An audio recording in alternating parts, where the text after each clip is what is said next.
Ladies and gentlemen, this is Nick Crespo, your host today and forever. And welcome back to another episode of the Lawyers in the Making podcast, where it is my job to focus on the unique journeys to the law and law school of professionals in the legal field and law students. And today, let's talk about what we're doing today. Today, we have another spectacular guest. He is a Yale Law School graduate and works as an associate dean for research and intellectual life and is an associate professor of law at Albany Law School. He's also recently published his new book, Lawyer Nation: The Past, Present, and Future of the American Legal Profession. Excited to have him on the podcast today, Mr. Ray Brescia. Welcome to the podcast. How are we doing today? I hope I said your last name right. This is like the seventh time I've ever done this on the podcast. It was just fine. You can say that. You can call me Ray, Brescia. If we were in Italy, it would be Brescia, whatever is good for you. Well, I'm happy that I did one of the three possible answers and I didn't just totally blank it. But before we get started, Ray, can you tell the audience a little bit about yourself? Sure. I am a law professor, as you mentioned, but also was a lawyer after graduating law school. I was fortunate enough to receive a fellowship, the Skadden Fellowship, when I left law school, and I started working in Upper Manhattan, representing low-income people through the Legal Aid Society of New York, representing mostly tenant associations, but also block associations and some individual tenants in preventing eviction, in seeking housing repairs. So did that for quite a few years. I took a brief hiatus. I was fortunate to clerk for a judge who is now deceased, Constance Baker Motley, who was a giant in the civil rights movement, and it was an absolute honor to work for her. Then I worked at the New Haven Legal Assistance Association for a year, came back to New York and worked at the Urban Justice Center, where I worked with individuals with psychiatric disabilities, and then also started a project called the Community Development Project, which was focused on representing grassroots groups from across New York City. And then I was fortunate to move to Albany and join the faculty at Albany Law School and haven't looked back. Well, I'm happy to have another person from Albany here on the podcast. As I'm in Albany right now, it's not terrible outside. I always complain about the weather. You're always going to hear me complain about the Albany weather. But it really hasn't been that bad this past week. My roommate almost jinxed it. He almost started talking about it. I'm like, hey, don't say anything. He's like, no, you're right. But, Ray, let's go all the way. Well, I'm sorry to say that my experience is that we have one more snowstorm coming. There's usually a mid-March snowstorm, so batten down the hatches. Maybe I'll be wrong. Maybe I'll be wrong. Honestly, I hope you're not wrong. It hasn't snowed. It hasn't snowed in a while, which is We very haven't had a lot of surprising. snow. It's But true. historically, since I've been here for the past 3 years, especially last year, I feel like it snowed every other week. It was a bit ridiculous driving through the snow every single time, fighting for my life out there. But Ray, let's go back to the year 1989. I usually say what age I was, and I'm done with it. I'm done doing that. I keep offending people, and I don't mean to. I'm just making a statement. But you graduated from Fordham University and then eventually would end up that following year at Yale Law School. So simply put, Ray, why'd you do it? Why'd you go to law school? So I was interested in the law through through high school.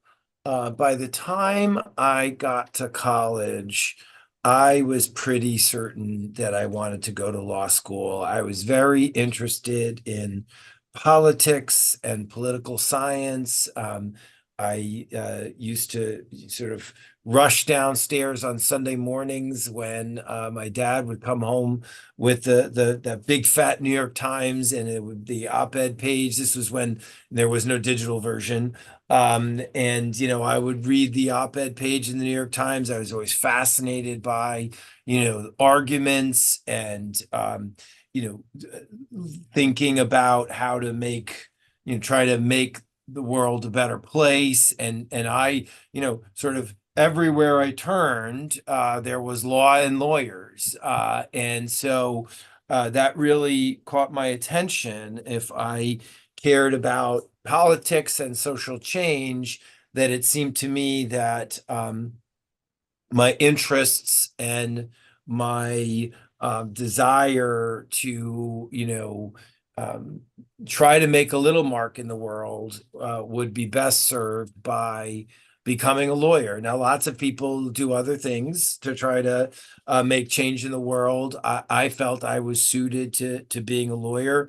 I was interested in it. I was engaged by issues of law and politics, and my degree in college was political philosophy, and all of that sort of wraps around, the law and a legal career. So really from I think when I entered college, I was, pretty certain that I wanted to go to law school. And so that really focused my attention and focused, my studies and my extracurricular activities around the law.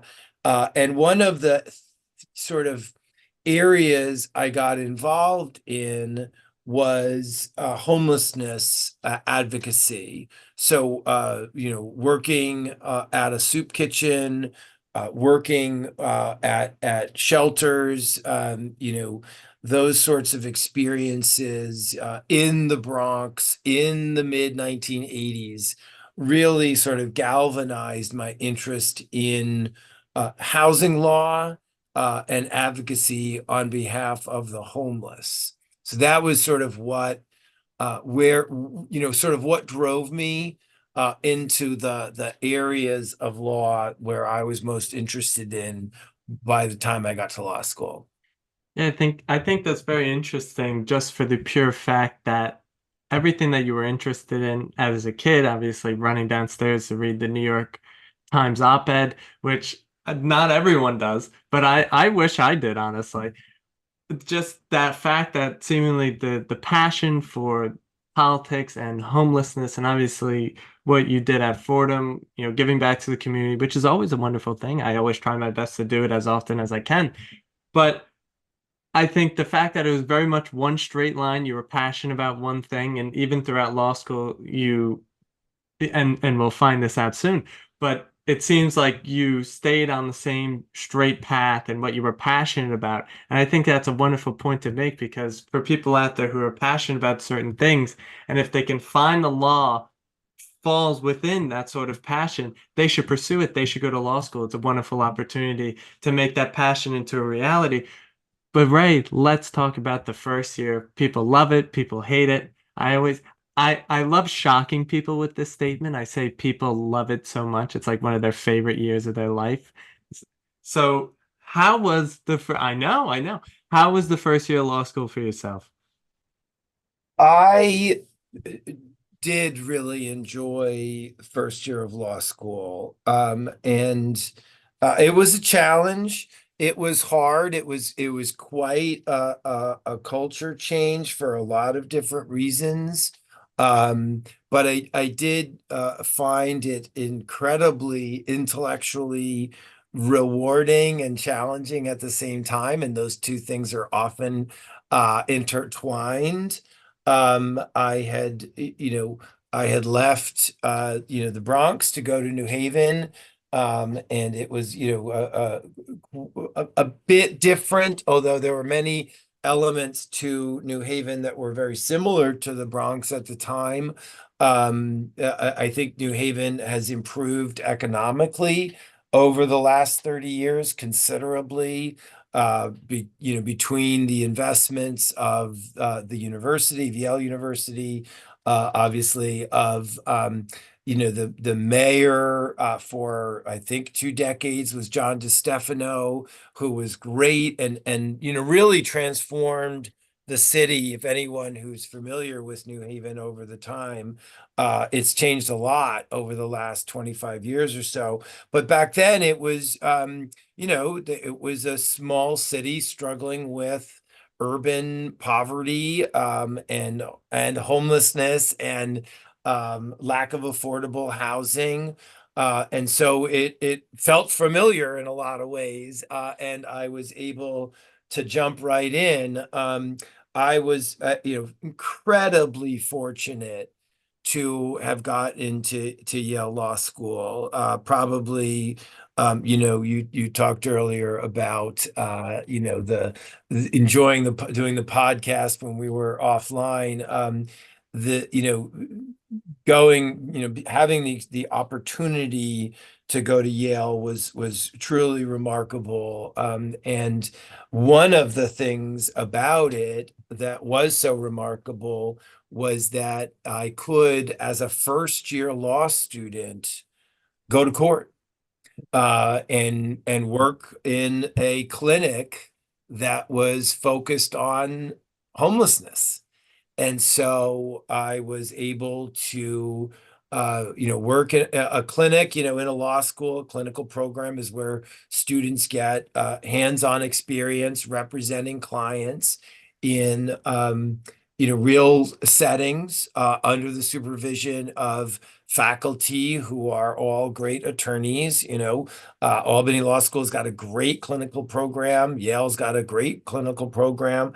I was fortunate to get into a clinic in my second semester, so spring of my first year, which is a rarity for a lot of schools to allow students to have that experience in their first year. And it was really one of the main attractions for me was being able to work on real cases that early in my law school years, and worked on eviction cases and worked on Social Security disability cases and worked on welfare cases. At the time, the law school had filed a case that had gone to the Connecticut Supreme Court about the right to shelter, very similar to the case that was started in New York, the Callahan case. If those people in New York City are familiar with that lawsuit, the clinic at Yale tried to bring a similar case. So I was right in the middle of some both individual client cases and really big impact litigation, all as a first year law student, and I couldn't have been happier. So it was really exciting. I have to ask from that, from being able to experience such impactful moments like the ones you experienced in your first year of law school, as well as I would probably assume the rest of law school, and as well get to do something that you're passionate about. How did that sort of feel for you to be able to have that visceral feeling of this is what I want to do and to be able to do it at such an early start? How did that make you feel?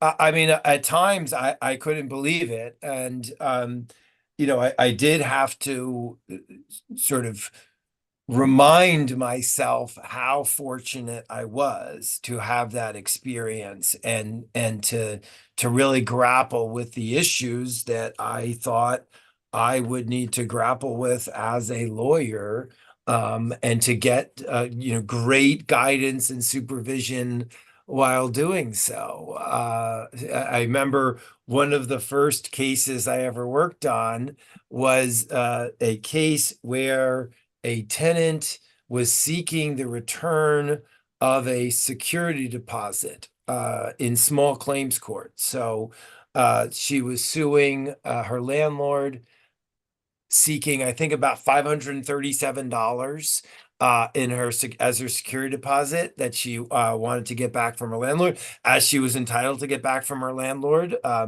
because she had moved out and the landlord wasn't returning her security deposit. It was a single mom with kids, and that money meant a lot to her. It was, at least a month's rent, and it was, food for kids. So I had another student I worked with, my clinic partner, who's turned out to be, over 30 years, one of my closest friends. We wrote a motion for summary judgment, which is a pleading, it's a motion in a case that says there's no need for a trial. The law is settled. There are no facts in dispute. First of all, no one had ever seen a motion for summary judgment in a small claims case, let alone one that was for $537. But also, the memo we ultimately wrote was, I think, about 83 pages long. Speaking of, as I said before, doing this work under a great supervisor, the first draft of the memo my clinic partner and I wrote, we thought it was going to be, the greatest motion ever written in a case like this, that, Westlaw would put it online as a sample motion. We thought it was just this fantastic work of legal craft. And then we met with our faculty supervisor, and we saw the memo, the hard copy with red marks everywhere, and we, our hearts just sank. And our faculty supervisor says, well, it was a good first draft. And, we're like, okay, we got some work to do. But we won the case. And the lawyer for the landlord was negotiating with my clinic partner at one point, and he said, like, what are you guys doing over there? You're sending me an 83-page memo. Like, what is it? And he said, you don't understand. We're law students. We have nothing else to do. And it was true. This was all we worked on. We went to classes and we did our work for classes, but what we really cared about was our clinic work. So it was super energizing. I did that work throughout law school. I had the opportunity to work in a second clinic, which was a human rights clinic, which while I was in law school, worked on a case that went to the Supreme Court, which was just truly a remarkable experience. So I was very fortunate to have those opportunities in law school. And I did try to throughout it, because I knew this was, where I needed to be, where I wanted to be. I did, try to check myself, once a week, once every other week, to say, just, hey, appreciate this. This is hard. This is wild. This is incredible, but it's also something to really, recognize that it was such a special experience. And I don't think that that's, just unique to Yale. I think that students can have great experiences in law school, and it really builds on their creates those building blocks for the future if they look out for such opportunities. Well, first, I'd just like to say congratulations on the win. I know it's been a very, very long time coming for that congratulations, but just had to say that first. But I think at the tail end of what you were saying, being able to check with yourself once, every couple of weeks, and being able to just practice the sort of gratefulness of the moment and be able to take in the present moment and tell yourself, I'm doing great things. I'm doing things that I'm passionate about. I'm doing things that I love. And I think it's such an amazing sentiment to put out there for people to hear that, to be able to be grateful at every moment. I think gratefulness is a very important thing. It's very integral to my life. I always try to be very grateful for the position I'm in and what I'm able to do, the fact I'm able to do this podcast. I didn't buy this microphone, my dad did. So it's like one of those things that I always think to myself, that as much as we want to say we've gotten to places by ourselves, or you and your partner were the only people that got that case over the line, there was a lot of going on in the background, like your supervisor, that helped you out to get to that finish line. But sort of using that as sort of launching pad into my next question here is how important has mentorship and sort of networking has been integral to your life and your career? Well, mentoring has been extraordinary. I've been very fortunate to have great mentors and friends. I will admit that I'm not the best networker. I'm a good worker, I think, and I try to work hard. And sometimes think that that's a substitute for networking, and I don't think that's necessarily correct. I don't, I think networking sometimes gets a bit of a bad word sometimes. And I experience that, and I do think that it is, you know, we might diminish it a little bit. And what I like to think more about the networking is kind of putting yourself out there, and trying new experiences, being curious, uh, going to a lecture that was someone who you might disagree with, going to an event where you may not know many people, and just soaking it in. And if you happen to talk to a couple of people, great. If you just happen to learn something new, some new fact, then that's great too. But I think the true mentorship doesn't happen at a cocktail party or at a reception. True mentorship happens through shared, work, through, shared interests, and, opportunities to collaborate on things. Um, y- you know, Maybe you have to get there by going to the reception or the cocktail party, or being, on the executive board of a student group, or being in a student bar association.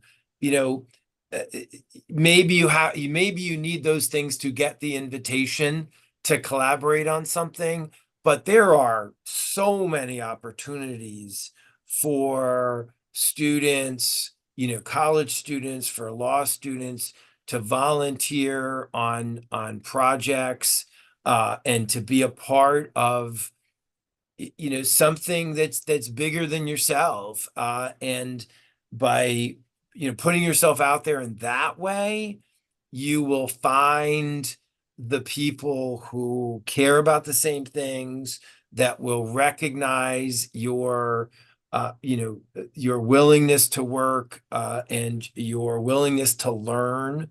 I really think that there's an approach that I try to urge my students to take, which is the growth mindset.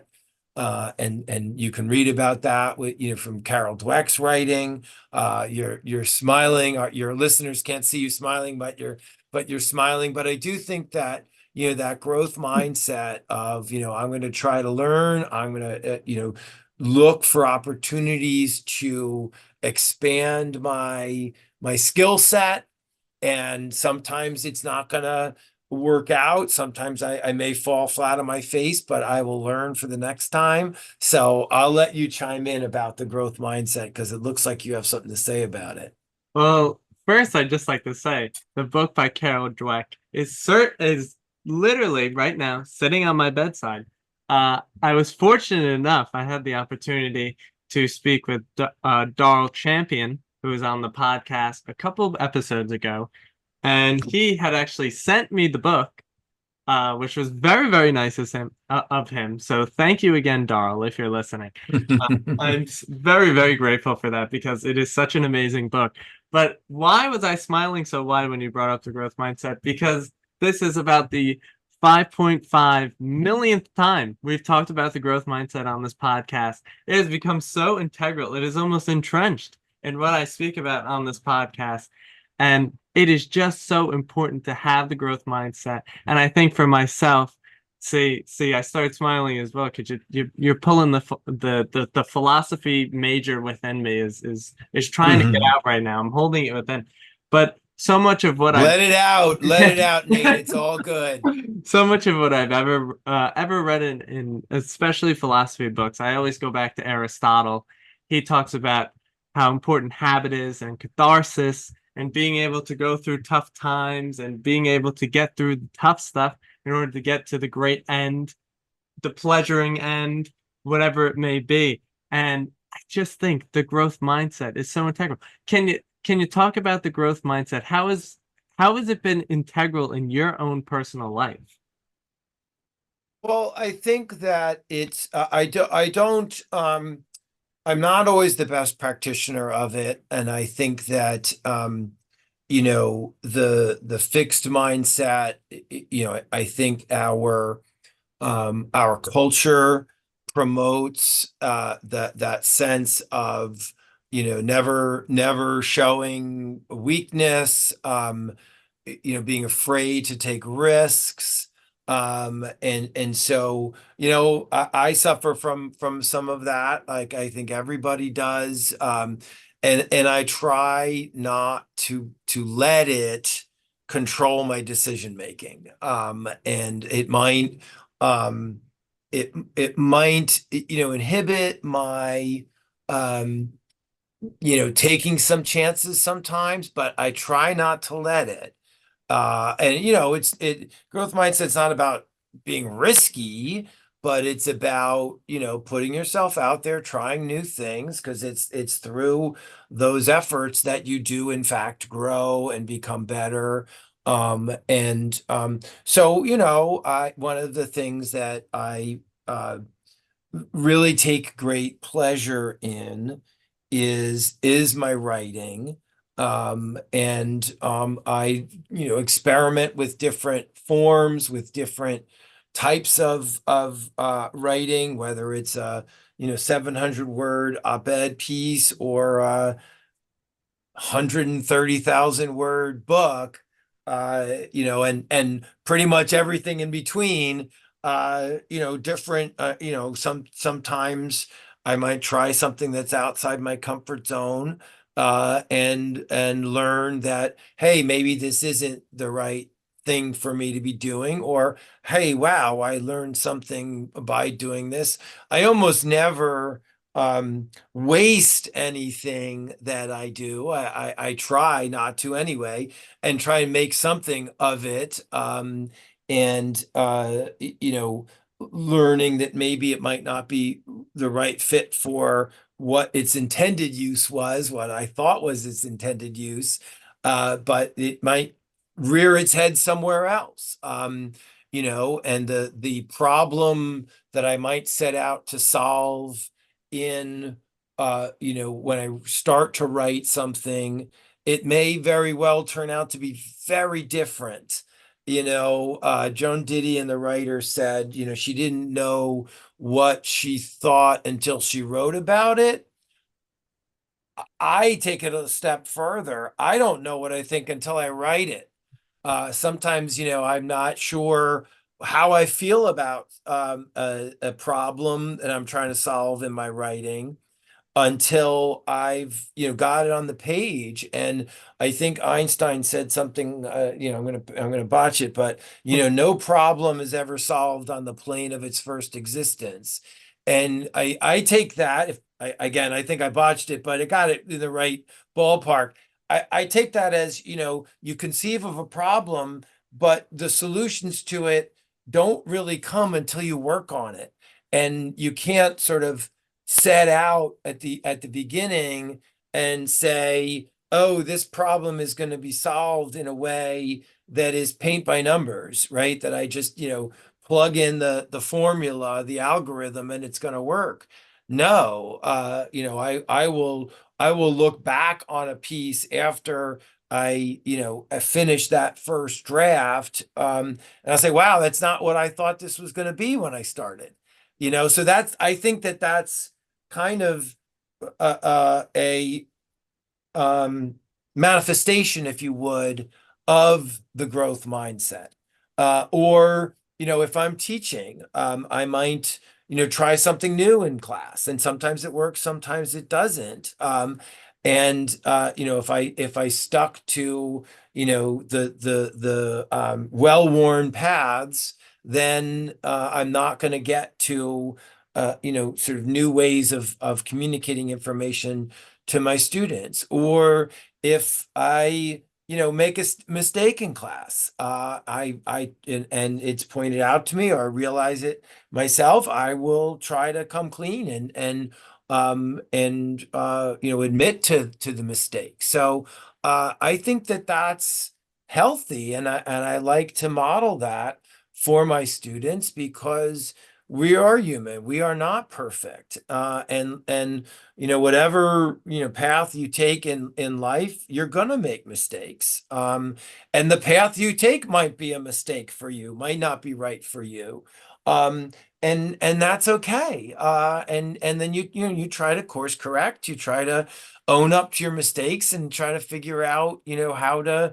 correct for them in a way that's authentic for you. And I do my best to try to model that for the students. I don't think anyone likes to admit mistakes. But when I make mistakes, I try to come clean about them.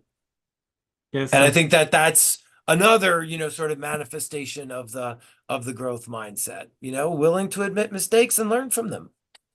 yeah, just some brilliant points there. I think honesty is such an integral part of the growth mindset. I have, especially myself, have become an extremely honest person.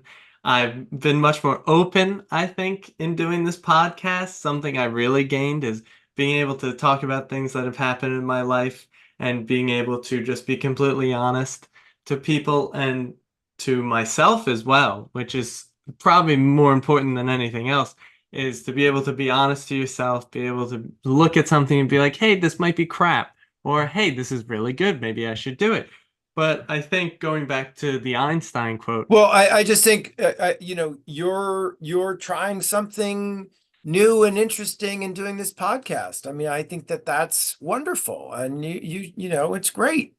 And it seems like I can see in your face. Again, your listeners can't see it, but you look like you're having like a ball. And that's great, and maybe this will be something that you do for the rest of your life until, whatever, it's a virtual podcast in VR, like whatever it turns out to be, you're learning, and you're enjoying what you're doing. And there's like, it's really hard to knock that, and I wouldn't. I appreciate that very much, Ray. I cannot wait as well for the first Lawyers in the Making podcast live from the metaverse. I can't There wait. you go. It will, it will be a very exciting day. But to go back to the Einstein quote, even if you botched it or not, I don't know the quote either, but I got the idea.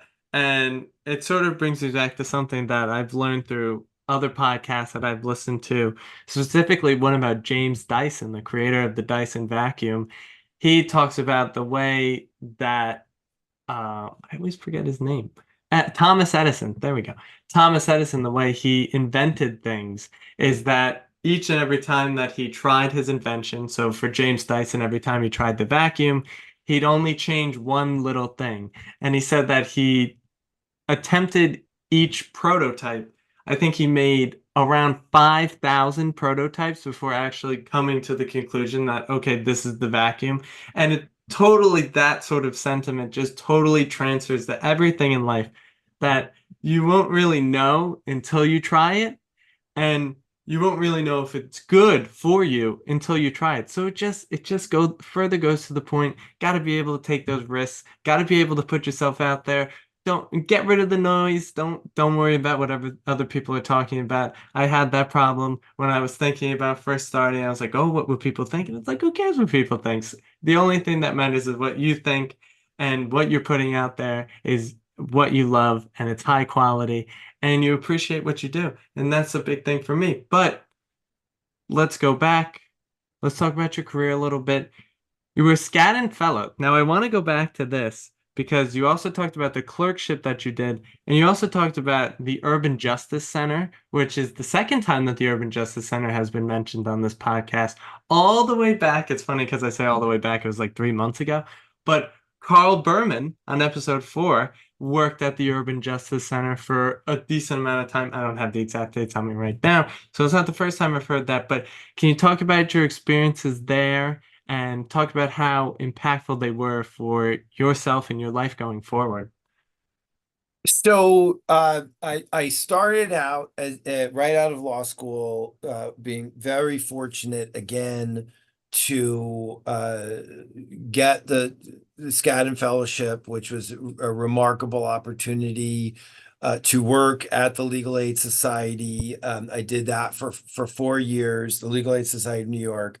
And again, a year clerking, a year in New Haven legal assistance, and then back at the Urban Justice Center. And it was an interesting opportunity, and it was something that I took on in some ways, well, for several reasons. I came in to run the organization's mental health project, which was a unit within the Urban Justice Center that provided services to individuals with psychiatric disabilities. And I had always represented, having represented people who were homeless and formerly homeless, having worked in homeless shelters, I had always worked with on behalf of individuals with psychiatric disabilities, but it hadn't been the focus of my work. And it was a mix of things that were, we did some impact litigation, we did some policy work, and we did some direct service representation of individual clients, all around mental health law, which is a fascinating area of law. And it's, there's a great stigma still in our culture around mental illness. And so I felt that it was important work to do. It was also an opportunity where I could learn some new skills. Again, growth mindset, right? Because I had never been a supervisor before. So it was an opportunity to be a supervisor. It was an opportunity to be in a management role. And it afforded me an opportunity to learn fundraising. So I've already mentioned, you asked before about mentors. So, I had mentors who taught me in law school, like Bob Solomon and Steve Weisner and Harold Coe.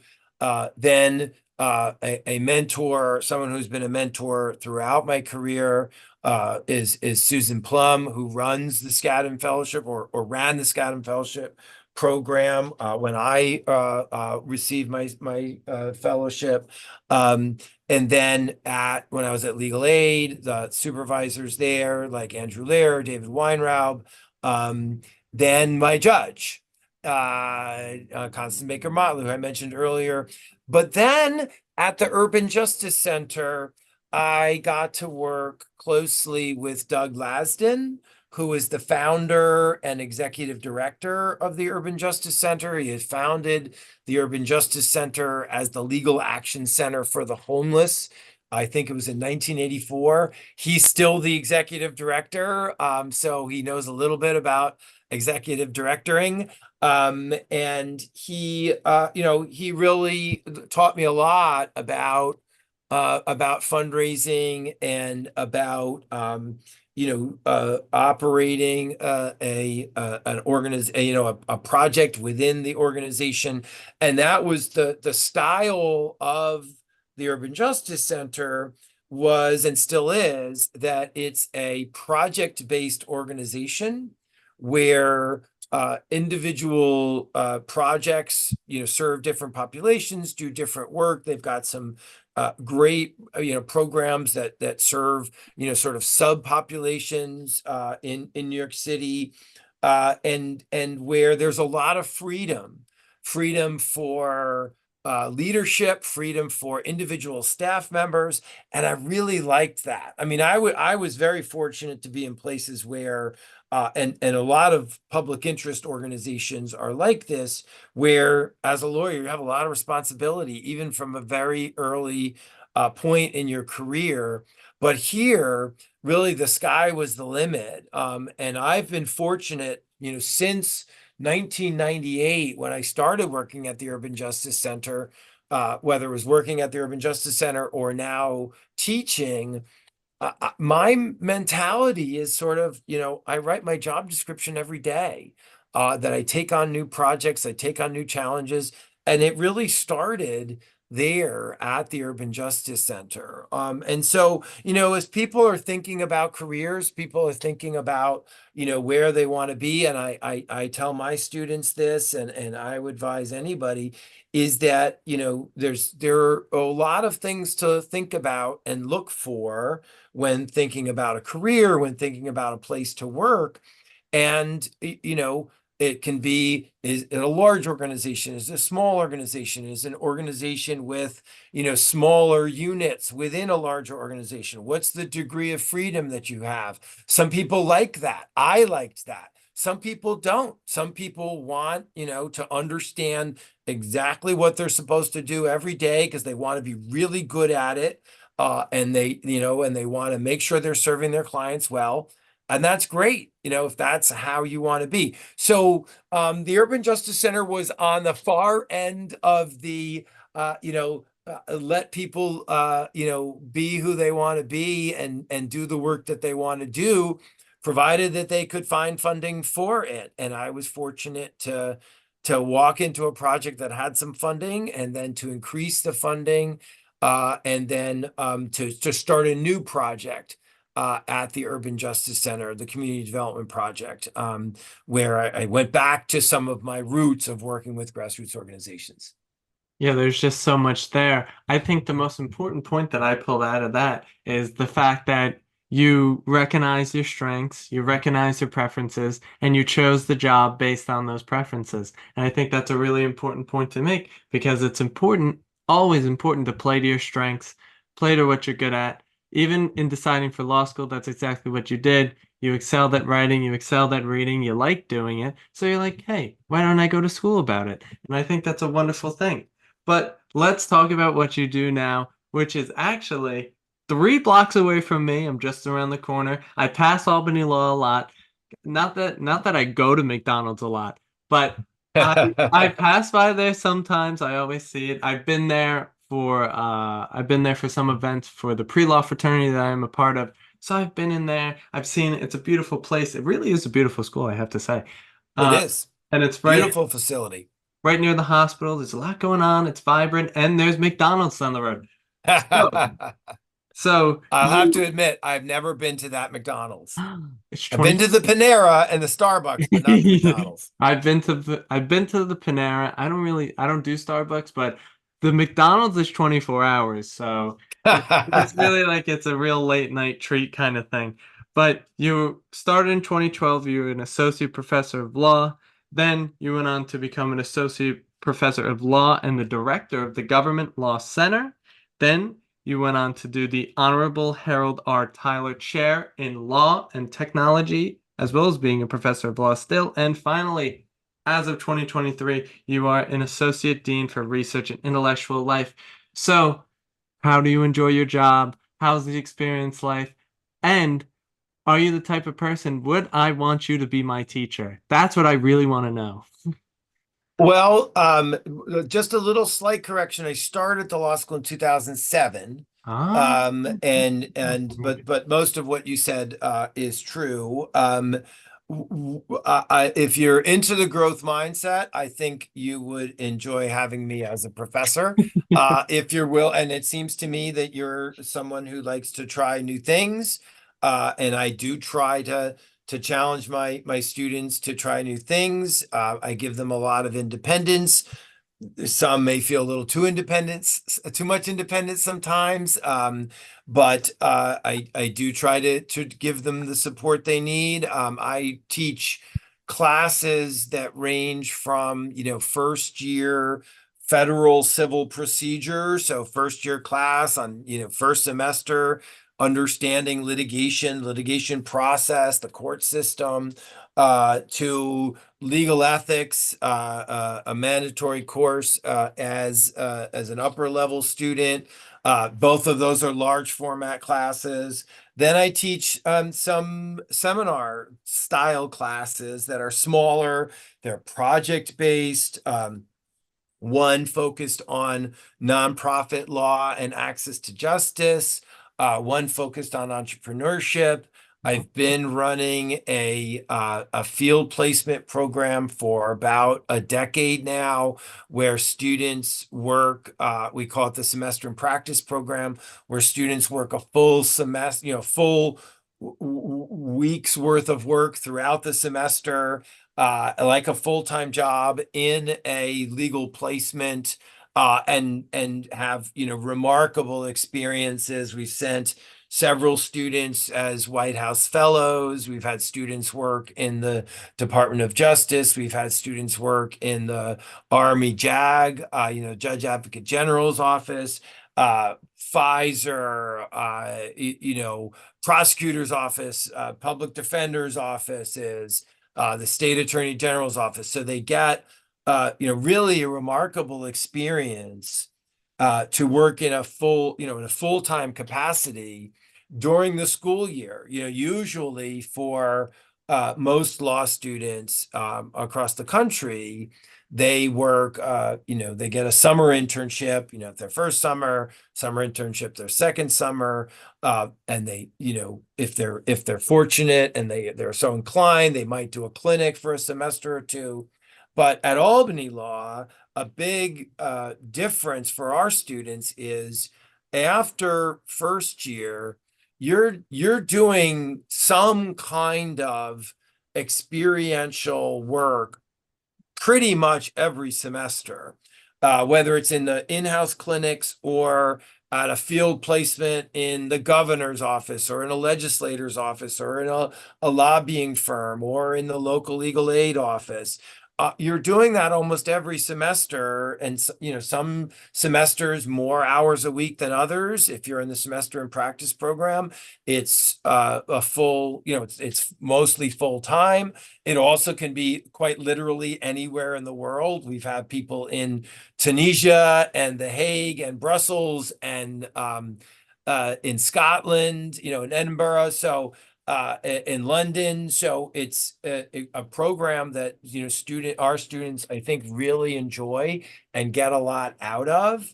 And so, I teach a lot of different things, do a lot of different things with my students. And just trying to create opportunities for them to experience different things, using, and I use it in class, using that growth mindset. Try out different things. There's another sort of approach that I try to advocate for students, called design thinking, where you sort of rapidly prototype different experiences and build off of them, find out what you like, find out what you don't like, try them on for size, change them when you don't like them, try something new, so you get a sense of what it is you like, what kind of work setting, what kind of work do you like to do. There are a lot of different variables when it comes to the practice of law. There's not just one path, and there's not just one kind of lawyer out there. And what students need to do is they have to find their professional identity, who it is they want to be. And it's not, it's not something that they create and you leave law school and that's it. You're set. Whatever that first job is, you're set for life. That just is not the case. I mean, there are the overwhelming majority of lawyers today. Now, it used to be the case 40, 50 years ago that your first job of law school might be the last job you ever applied for. You stayed at one firm, you stayed at one office for much of your career, if not the entirety of your career. Lawyers move around a lot more. They move, from government to private service, private sector, to the nonprofit sector, working in compliance and litigation and in transactional work. So what our students get to do is they get to try on a lot of different hats and see which ones fit the best. Well, I gotta be honest. I'm sold. I am absolutely sold. That was a wonderful sales pitch for Albany Law, and I hope Well, it's all true. It's all I true. hope It's just who we are. Now I would say for anyone thinking about law school, you've got to find the school that's the right fit for you along a lot of different variables. I would not, pay too much attention to the rankings, the US News and World rankings. You've got to find the school that's right for you. Now that's easy for me to say within the school that I went to, but if you find if you find a school that you feel is what's going to help you advance your career, that's where you should go. And sometimes it's a highly ranked school. Sometimes it's a school in a community where you want to work after law school. Sometimes it's the school that offers you the types of opportunities that you want. And I think a big advantage of Albany Law School is that there are so many opportunities for students to do different things because the capital is our classroom, and you can as I said, work in the governor's office, work in compliance at a hospital, work at a private firm, work at a public defender's office, work at a prosecutor's office. And that's one student can do all of those things over the lifetime over the life cycle of their studies. And that's one way that Albany Law School is really unique. yeah, that was a massive attraction for myself, the fact that the capital is pretty much your backyard. And even just coming to SUNY Albany, when I initially came, I was a political science major, so I had some interests in politics, such as that.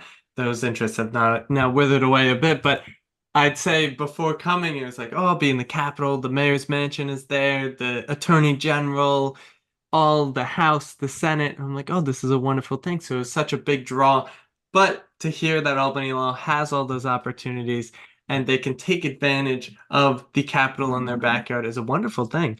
And I actually have heard of the work programs or the field placement programs that you guys had in a Q&A. We every single semester for Phi Alpha Delta, the pre-law fraternity, we link up with the law fraternity at Albany Law, and a couple students come and have a Q&A with us. And I'm forgetting his name, but it was all the way last year. I think it was in the spring of last year. He had said that he was in the field placement program currently, and he was having such a wonderful time. And to learn the ropes and be able to experience the job was such a wonderful thing. But you said something before which was interesting, that 40, 50 years ago, the people usually didn't switch jobs, and which I've definitely learned in my experience doing this podcast. Lawyers switch jobs like the weather changes. It's absolutely insane to me. But as time has gone on, I've talked to more people, it does make a bit more sense. But since we're on the topic of the past, this is the time, Ray, the shameless plug. Lawyer Nation, the past, present, and future of the American legal profession. Tell the audience a little bit about your book, what it's about. And honestly, a question that I had is why'd you write it in the first place? Sure. Thank you. I appreciate the opportunity to talk about it. You know, in some ways, the book represents kind of the culmination of my thinking, not just about my own career, but about the role of lawyers in our nation, from its founding to the present, and hopefully its future. I look at I use the opportunity to write the book, really focusing on the what I call the six crises that the profession is facing right now. And the profession has faced crises before, that we were, lawyers were in the middle of the Watergate scandal. Lawyers were in the middle of the savings and loan scandal, and people were saying, well, why didn't the lawyers stop them? And in these moments, there's usually a little bit of hand wringing, and we tinker around the margins of the codes of ethics that govern the practice of law, but we don't make real serious changes. I think we're at a key inflection point in the profession, given the challenges that the profession faces. I think that I was writing it mostly in the throes of the COVID pandemic, and the profession made significant changes in response to COVID, but also, racial injustice reckoning, the events leading up to January 6th, 2021, where lawyers were very much the conductors, if you would, of that event, and they were the sort of thinking behind that event. I don't think a lot of the people who stormed the Capitol had really thought much about the Electoral Count Act before the lawyers whispered in their ears saying, hey, there's something we can do here, which was not true. Their legal analysis was deeply flawed, and they knew it, but they didn't mind continuing the story. We face a challenge of access to justice, that 80% of low-income people and 50% of middle-income people don't have access to a lawyer. Technology is changing the practice of law, and may displace some lawyers. And then finally, which is a real tragedy, amongst all of these, some of these things are absolutely tragic, but that a lot of lawyers are unhappy in their work, that there's a disaffection crisis that we have because of stress, because people find less meaning that they had hoped they would find in their job. There's a lot of substance abuse. There's a lot of depression in the profession. And I believe that, we have to make some changes. And so in the historical piece of the book was to really look back on the history of the profession for a time where the profession faced similar challenges, or as at least serious challenges as it faces today, and to try to say, okay, what did we do at that time? And my assessment is the changes that the profession made and the challenges it faced at the turn of the 19th to the 20th century really, not just were they in response to challenges that the profession saw that, rhyme with the challenges the profession sees today, but they cast a long shadow. Those changes that we made at the time still make up the main components of the profession today.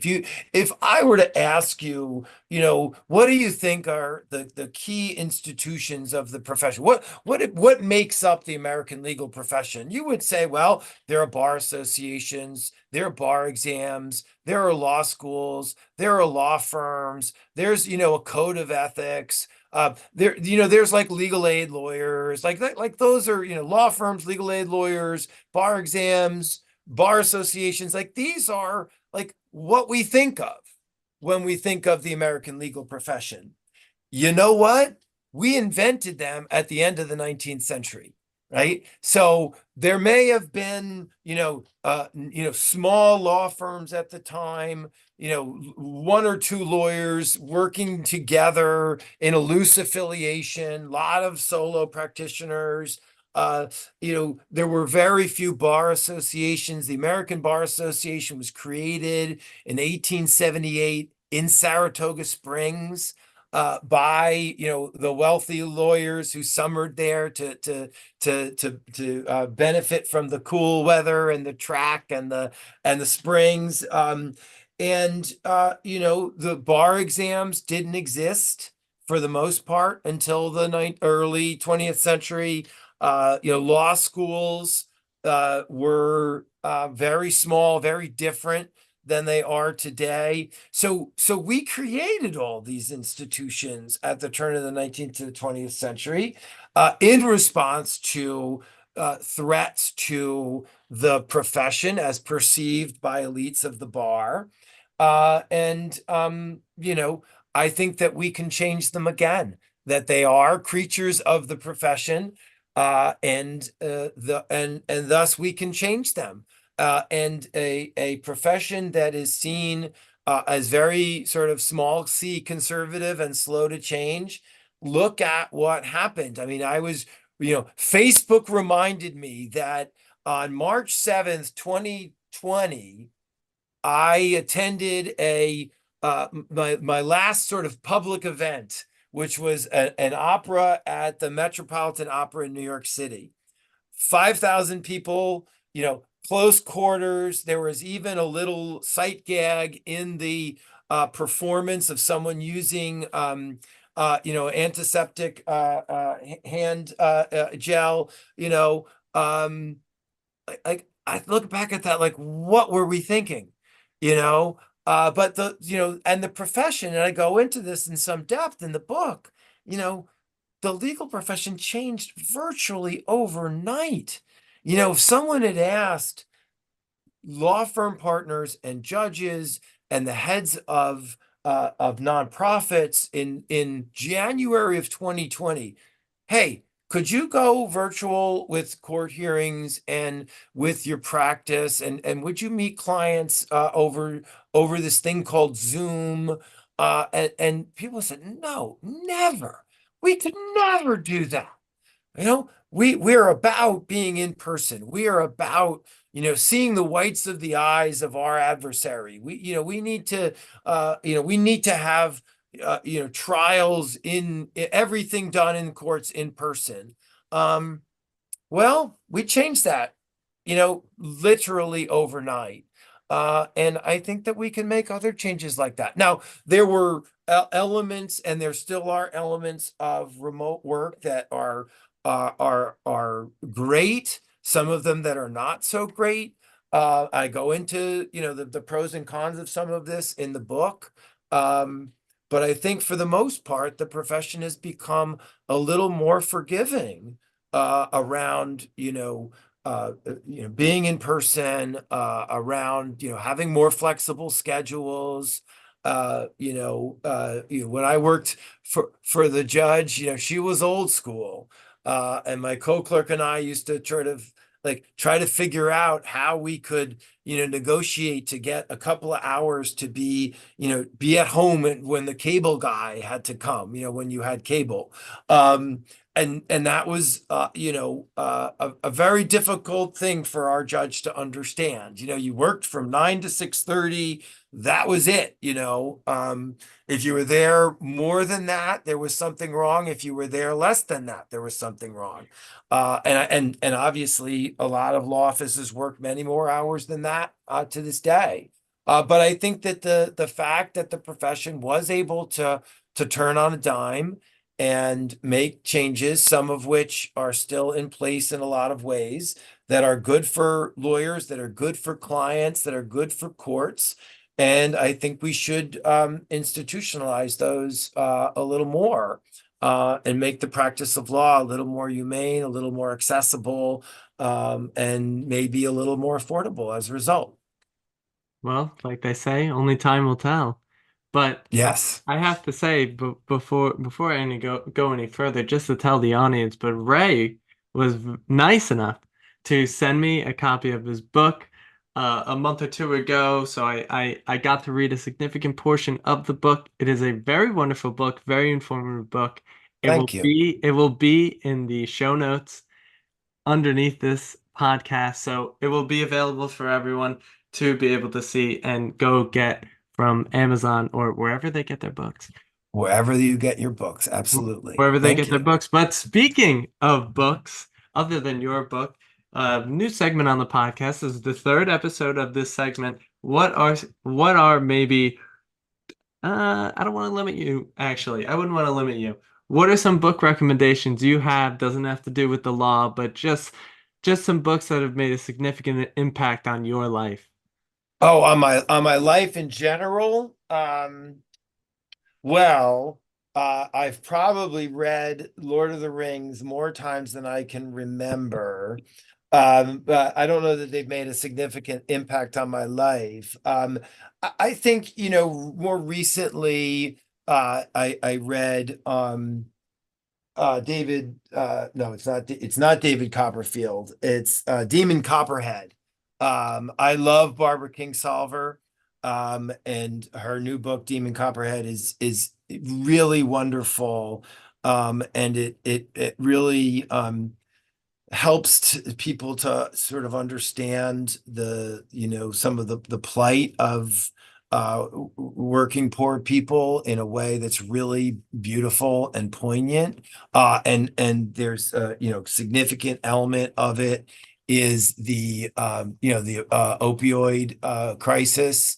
Another book, I forget the author's name, but Maggie Shipstead, a book I read recently called Great Circle by Maggie Shipstead.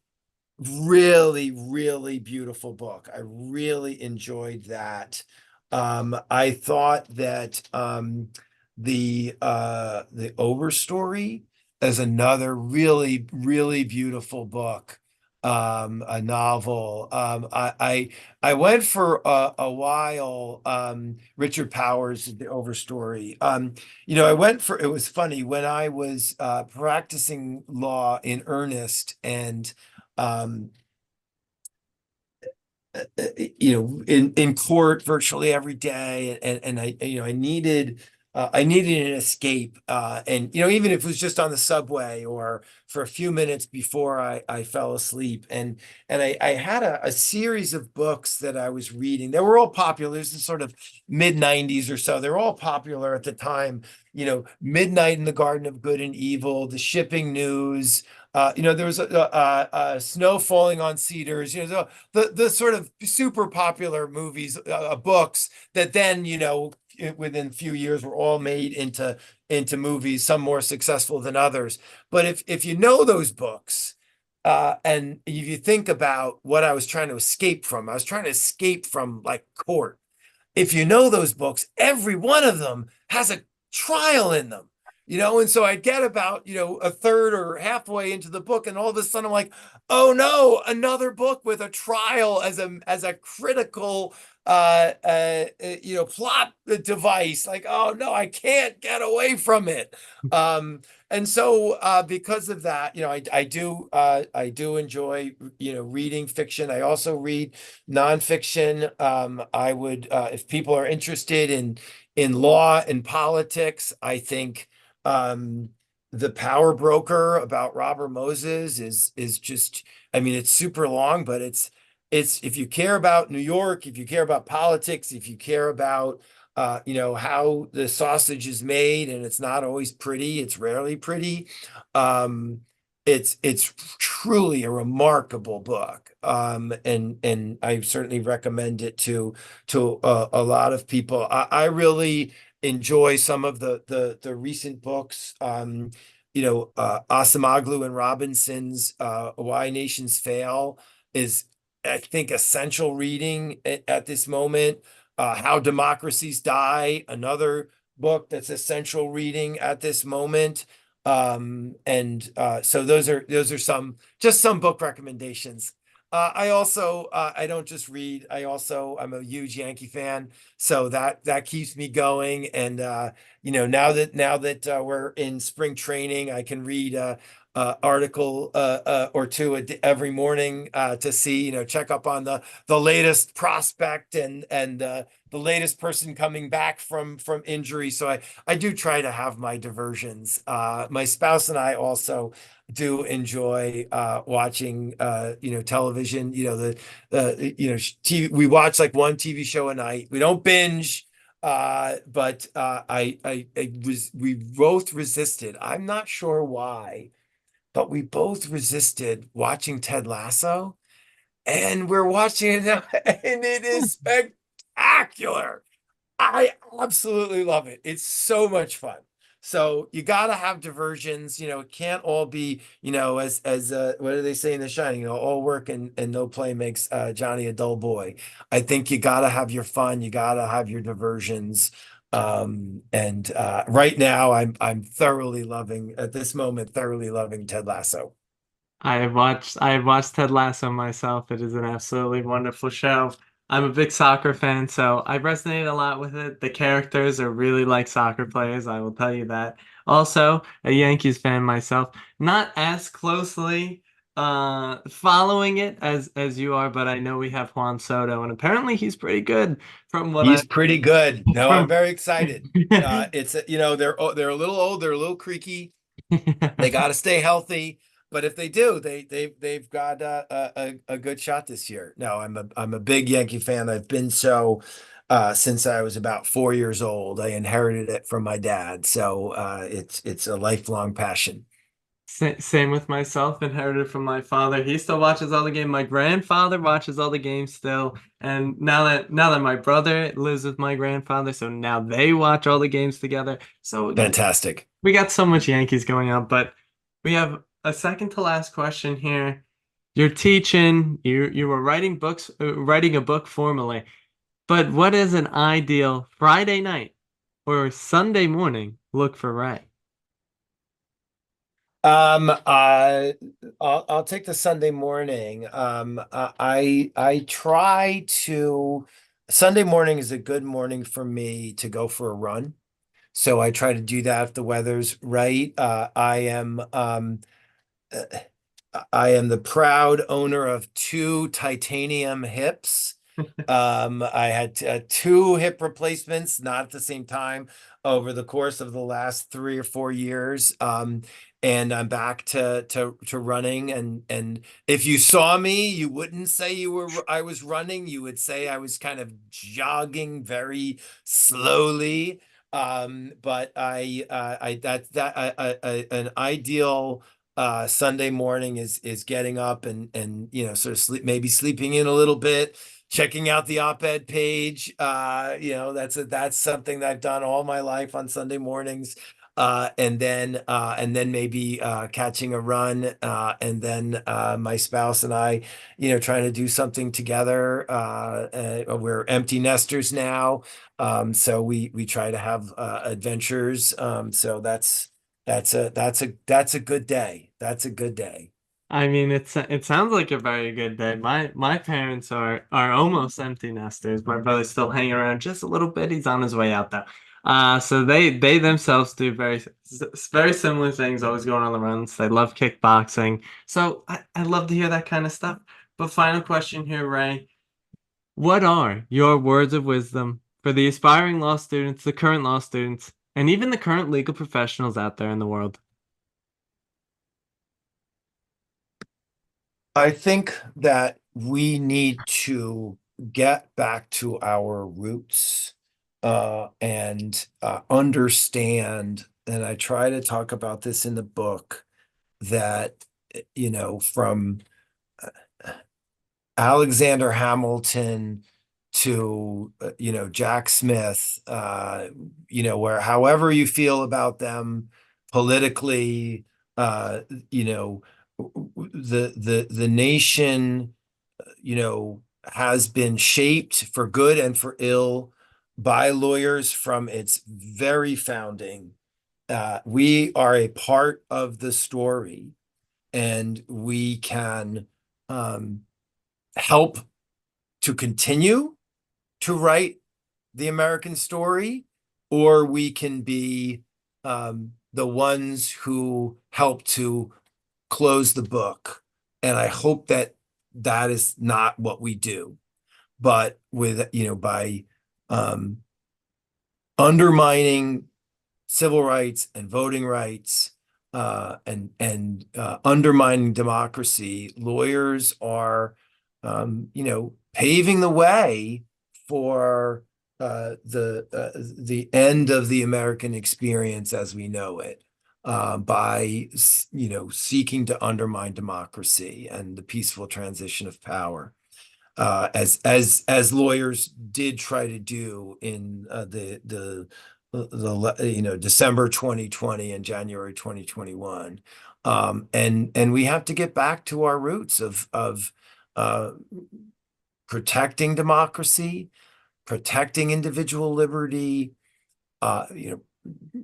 honoring civil rights, and the role of everyone in our multiracial democracy to take part in that democracy. And lawyers have been both protagonists and antagonists in this story, and I hope that we will, as we write the next chapters, and I do hope it's plural, that lawyers can honor the best that we can be, and resist the siren song of power, and self interest in getting self-aggrandizement, and trying to undermine the very pillars of our society. We help to build them, and I hope we don't work to tear them down. Poetic. I have to say that's the only word I have for that, Ray. But that's it. That's all we got. That's the podcast. Ray, thank you so much for coming on. And for everyone out there listening, thank you for tuning in. And not yet will I see you in the next one, but check me out. New thing, Lawyers in the Making at substack.com. New thing, wonderful thing. Sign up. Got some posts coming soon, some new stuff coming soon. We got some book recommendations, some flashbacks to earlier episodes, and as well, as always, the podcast. So thank you all for listening, and I will see you in the next one.